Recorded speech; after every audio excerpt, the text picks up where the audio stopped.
Cerita ini bukan kisah tentang hantu di hutan, bukan pula tentang rumah kosong. Ini adalah kisah manusia yang dengan sadar membuka pintu untuk sesuatu yang tidak pernah bisa ditutup kembali. Namanya bukan nama asli. Kita sebut saja Mira. Usianya 26 tahun, bekerja sebagai LC di sebuah tempat hiburan malam di kota besar Jawa Barat.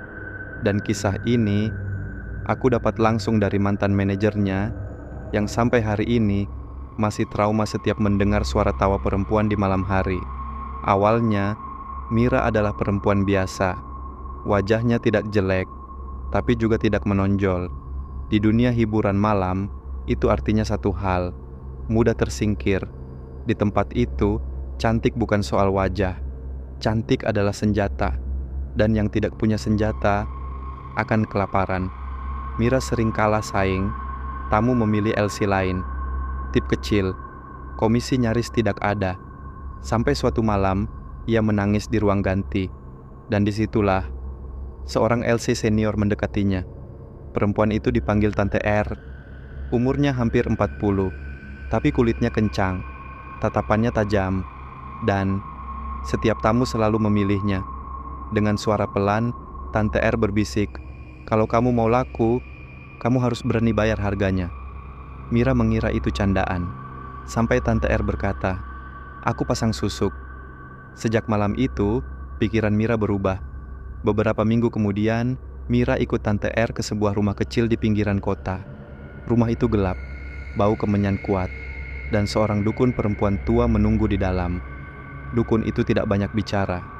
Ia hanya menatap Mira lama sekali, lalu berkata, "Kamu cocok, tapi susuk ini bukan susuk biasa. Susuk itu disebut susuk pemikat malam, bukan hanya untuk kecantikan, tapi untuk mengikat nafsu, rezeki, dan keberuntungan dari siapapun yang memandang. Syaratnya ada 3, tidak boleh menikah, tidak boleh hamil, tidak boleh berhenti melayani sebelum waktunya. Jika dilanggar, dukun itu diam sejenak, lalu berkata pelan, 'Yang ambil bukan aku.' Ritual dilakukan tengah malam, lampu dimatikan, hanya lilin. Mira diminta membuka mulut, dan saat itu ia merasakan sesuatu dingin masuk ke dalam gusinya. Bukan sakit, tapi seperti ada yang merayap. Dukun berbisik, "Mulai malam ini, kamu bukan cuma milikmu sendiri." Sejak hari itu, hidup Mira berubah drastis. Ia jadi pusat perhatian, tamu berebut, tip mengalir, uang datang deras. Bahkan pria-pria yang biasanya dingin jadi posesif dan agresif setelah bersamanya. Tapi ada satu hal aneh. Setiap selesai kerja, Mira selalu merasa sangat lelah. Bukan lelah fisik, tapi seperti ada sesuatu yang menghisapnya perlahan, dan mimpi buruk mulai datang. Setiap malam, Mira bermimpi dirinya berdiri di kamar gelap, di depan cermin. Di belakangnya, ada bayangan hitam perempuan tersenyum tanpa mata. Suatu malam, Mira bangun sambil menangis. Di spray kasurnya, ada bekas tangan hitam, bukan darah, bukan cat, tapi seperti bekas arang basah.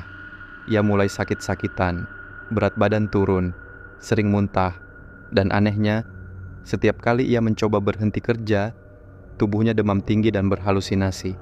Dalam halusinasinya, ia selalu mendengar suara perempuan tertawa. Belum waktunya pulang, puncaknya terjadi saat Mira melanggar pantangan pertama. Ia jatuh cinta pada seorang tamu tetap, dan malam itu, ia berkata, "Aku mau berhenti." Sejak kalimat itu diucapkan, hidup Mira berubah menjadi neraka. Setelah malam itu, setelah Mira berkata ingin berhenti, ia tidak pernah benar-benar sendirian lagi. Malam pertama setelah niat itu terucap, Mira terbangun tepat pukul 3.15 dini hari. Kamar kosnya dingin, lampu mati, dan bau yang sangat familiar tercium. Bau kemenyan basah. Saat ia mencoba bangkit, dadanya terasa berat, seperti ada yang duduk tepat di atasnya. Ia tidak bisa bergerak, tidak bisa berteriak, dan dari sudut kamar terdengar suara perempuan tertawa pelan. Bukan tawa keras, tapi tawa yang sangat dekat. "Kamu lupa janji." Suara itu tidak datang dari satu arah, tapi dari dalam kepalanya sendiri. Sejak malam itu, setiap Mira mendekati cermin, ia melihat wajahnya berubah. Matanya cekung, senyumnya terasa asing, dan kadang bayangannya tidak mengikuti gerak tubuhnya. Di tempat hiburan, Mira mulai bertingkah aneh. Ia tertawa sendiri, menangis tiba-tiba, dan sering menatap kosong ke sudut ruangan seolah ada seseorang di sana. Seorang teman Elsie bersaksi, "Aku lihat Mira duduk sendirian, lalu dia bilang, 'Jangan pegang aku lagi ditemani.' Padahal tidak ada siapa-siapa. Uang masih datang, tapi Mira tidak bisa menikmatinya. Setiap lembar uang yang ia pegang terasa panas, dan setiap malam ia muntah tanpa sebab. Bukan makanan, bukan darah, tapi cairan hitam kental dengan bau menyengat. Mira kembali ke dukun itu. Dengan tubuh gemetar, ia memohon agar susuk dilepas. Dukun itu hanya menggeleng dan berkata satu kalimat yang membuat Mira terduduk lemas. "Susuknya bukan aku yang pegang." Menurut dukun itu, susuk yang ditanam di tubuh Mira sudah menyatu, bukan sekedar benda, tapi ikatan. Dan yang mengikat sudah menganggap Mira sebagai miliknya. Sejak itu, gangguan berubah menjadi teror nyata. Suatu malam, listrik tempat hiburan padam, lampu mati, musik berhenti, dan dalam gelap, semua Elsie mendengar suara langkah berjalan mengelilingi ruangan, langkah kaki, tanpa alas. Tiba-tiba Mira menjerit. Ia menunjuk ke arah panggung. "Dia datang. Dia mau ambil aku." Beberapa detik kemudian, Mira jatuh pingsan, dan saat tubuhnya diangkat, bau busuk menyengat keluar dari mulutnya. Malam terakhir Mira bekerja terjadi seminggu kemudian. Ia datang dengan wajah pucat, matanya merah, dan sejak awal, ia seperti berbicara dengan seseorang yang tidak terlihat. Sekitar pukul 2 pagi, Mira tiba-tiba berdiri, menatap kosong ke arah pintu belakang, dan berkata lantang, "Aku ikut, tapi jangan di sini." Ia berjalan sendiri ke lorong gelap. Seorang staf mencoba menyusul, namun ia berhenti mendadak. Katanya, di lorong itu ada perempuan hitam tinggi berdiri, rambutnya panjang menutupi wajah, dan tangannya memegang pundak Mira. Beberapa menit kemudian, Mira ditemukan tergeletak. Tidak ada luka, tidak ada darah, tapi matanya terbuka lebar, menatap kosong, dan senyum tipis terpahat di wajahnya. Dokter menyebutnya gagal jantung mendadak, tapi orang-orang yang tahu mengerti satu hal.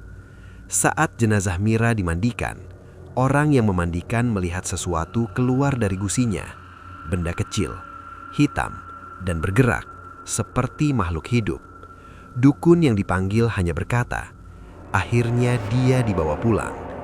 Sejak kematian Mira, tempat hiburan itu tutup, dan sampai hari ini, beberapa mantan Elsie mengaku jika lewat lorong belakang gedung itu di tengah malam, mereka mendengar suara perempuan berbisik, "Cantik itu mahal, dan tidak semua orang sanggup membayarnya."